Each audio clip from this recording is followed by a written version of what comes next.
Baiklah, pada video kali ini ya, kita pengen membahas sesuatu yang mungkin membuat ketakutan-ketakutan di dalam hati dan pikiran kalian.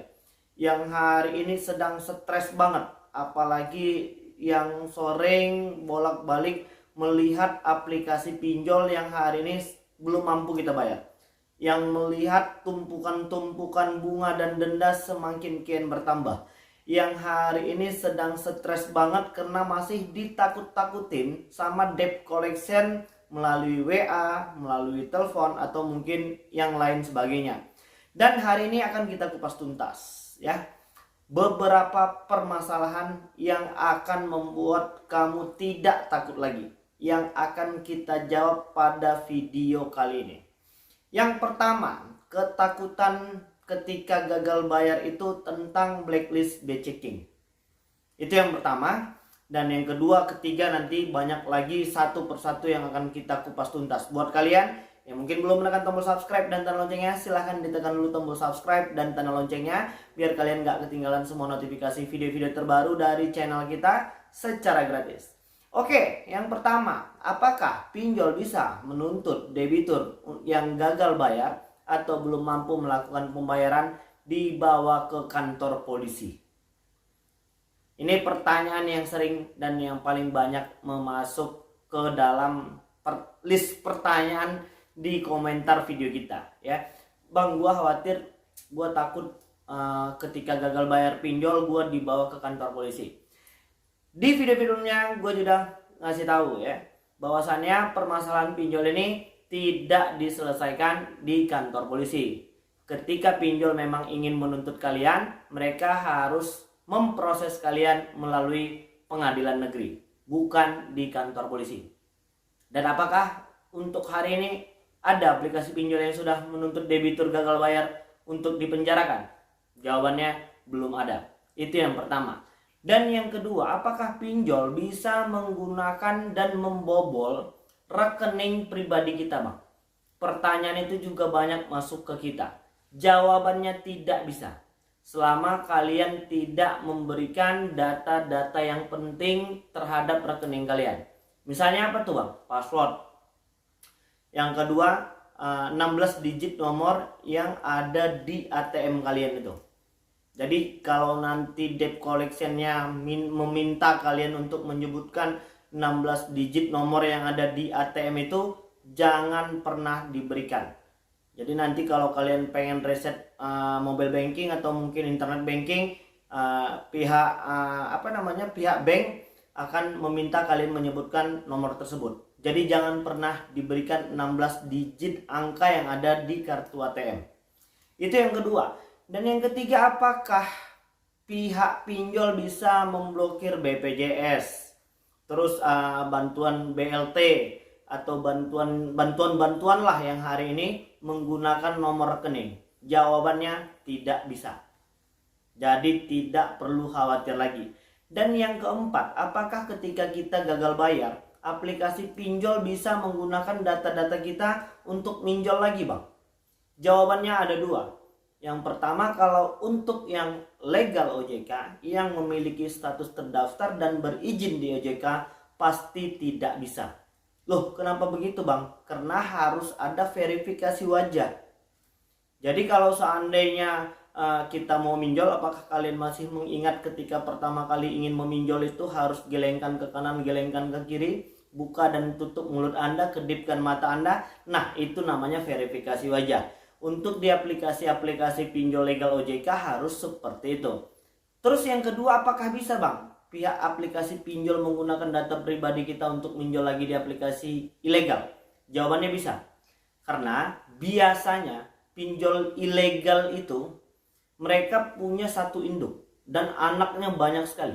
Ada yang sudah pernah punya pengalaman ketika minjolnya satu aplikasi, tiba-tiba yang banyak masuk duitnya, banyak aplikasinya sekali kirim ke nomor rekening kita, yang tentunya pasti membuat semua orang yang tidak pernah mengalami masalah ini tentunya panik. Nah, kalau yang ilegal, mereka itu kan tidak punya aturan dan tidak ada yang mengatur mereka selain dari pimpinan perusahaan mereka, selain dari SOP perusahaan mereka. Jadi berkemungkinan bisa. Dan untuk yang mengalami masalah seperti itu tidak usah dibayar lagi. Ya, sudah cukup jelas. Dan pertanyaan yang selanjutnya, loh abang ini kok hafal banget ya bang pertanyaan-pertanyaan yang seperti ini. Ya karena kita juga masih tetap membaca ya pertanyaan-pertanyaan kalian, hanya saja memang mungkin hari ini kita memang belum bisa untuk membalas satu persatu pertanyaan kalian di kolom komentar.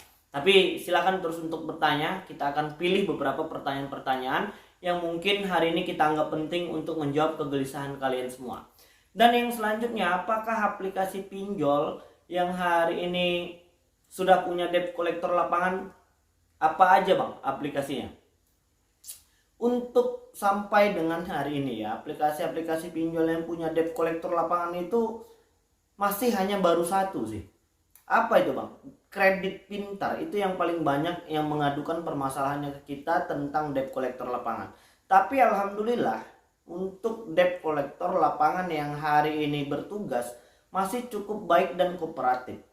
Artinya mereka tidak kasar, mereka tetap sopan dan santun, sehingga di situ tidak ada lagi yang perlu dikhawatirkan.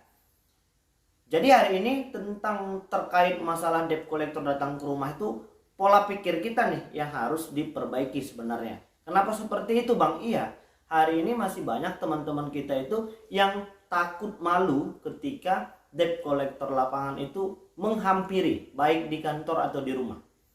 Sebenarnya ya kita ajak aja nih ngopi, kalau memang mau ngomong baik-baik. Selama mereka masih baik, sopan dan santun, kita wajib kooperatif. Nah itu catatannya. Dan aplikasi pinjol yang hari ini punya debt collector lapangan yang banyak memberitahukan tentang debt collector lapangan itu masih hanya sekitar Jakarta doang untuk di Kredit Pintar. Oke, yang pertanyaan terakhir ya, yang paling banyak masuk ke kita itu tentang terkait apakah aplikasi pinjol apakah aplikasi pinjol legal OJK ya akan melakukan penyebaran data atau tidak. Kalian bisa scroll ke bawah, kita udah sebutkan 102 aplikasi pinjol yang masih memiliki status terdaftar dan berizin di OJK. Dan pertanyaan yang sering masuk ke kita itu, apakah dari 102 aplikasi pinjol itu ketika kalian telat bayar atau mungkin terancam gagal bayar akan melakukan penyebaran data? Jawabannya tidak, dan itu tidak diperbolehkan oleh pihak OJK. Jika ada 102 aplikasi pinjol yang masih memiliki status terdaftar dan berizin di OJK melakukan penyebaran data kepada kalian, langsung kalian bisa screenshot, atau mungkin mereka mengancam akan melakukan penyebaran data, rekam layar, rekam video teleponnya, langsung berikan kepada pihak OJK, AFPI dan pihak polisi ya, supaya mereka segera dievaluasi. Dan apakah aplikasi pinjol ilegal akan menyebarkan data? Jawabannya 80% kebanyakan iya. Karena senjata terampuh dari aplikasi pinjol ilegal itu hanya masih menyebarkan data. Dan alhamdulillah hari ini masyarakat Indonesia kita sudah mengerti ya, bahwasannya pinjol ilegal ini memang tidak punya aturan dan cara mainnya memang kasar. Jadi kalau hal seperti itu tidak perlu dikhawatirkan lagi. Dan pertanyaan yang terakhir nih, tadi sebenarnya sih gue pengen kupas tuntas 4 atau 5.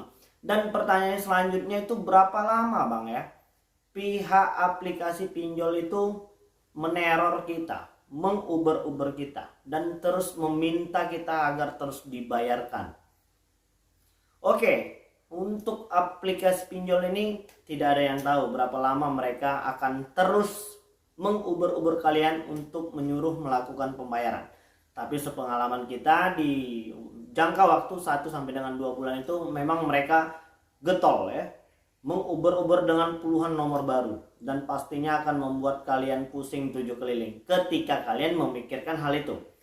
Tapi ketika kalian bisa lebih santai, rileks, nggak pusing dan tidak lagi gali lubang tutup lubang, maka permasalahan itu akan pasti sedikit lebih ringan. Tapi ketika kalian terus-terusan menakut-nakuti diri kalian sendiri, maka kalian akan stres sendiri. Ya kalau kita sudah stres, pasti kita tidak akan mampu lagi untuk berpikir jernih ya. Pasti kita akan mengambil tindakan-tindakan yang salah. Dan yang lebih salah lagi ketika kalian terus tetap gali lubang tutup lubang. Oke, jadi mungkin udah cukup jelas lah ya beberapa permasalahan-permasalahan yang hari ini menjadi buah bibir dan pertanyaan di dalam hati kalian, insya Allah sudah terjawab pada video kali ini. Dan yang masih pengen kepo tanya-tanya lagi, kalian bisa menuliskannya di kolom komentar di bawah video ini. Oke, baiklah, mungkin itu dulu yang bisa aku sampaikan dan mudah-mudahan video ini bermanfaat untuk kita semua. Assalamualaikum warahmatullahi wabarakatuh.